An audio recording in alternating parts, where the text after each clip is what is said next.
പറയുന്നു ഞാനും രാധയും ഒരുമിച്ച് കഴിയുന്നില്ല എന്ന്. ഞങ്ങളുടെ വിവാഹവും നടന്നിട്ടില്ല.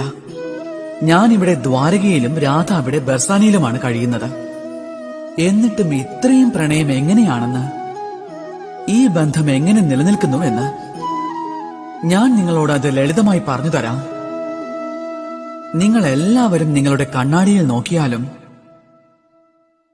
എന്നിട്ട് രണ്ട് കണ്ണുകളിലേക്കും നോക്കി നിങ്ങൾ ചോദിക്കൂ, അതായത് രണ്ട് കണ്ണുകളും ഒരുമിച്ച് അടയുന്നത് എന്തുകൊണ്ടാണെന്ന്, ഒരുമിച്ച് തുറക്കുന്നതും എന്തുകൊണ്ടാണെന്ന്.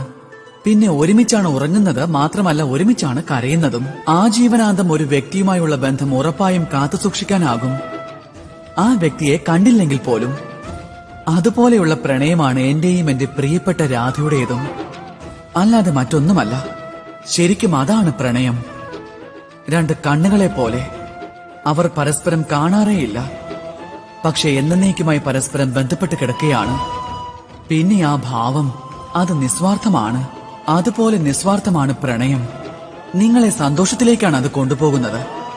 അതുകൊണ്ട് ഏവരും ജീവിതത്തിൽ നിസ്വാർത്ഥമായി പ്രണയിക്കേണ്ടതാണ്. സന്തോഷം മാത്രമായിരിക്കും ലഭിക്കുന്നത്.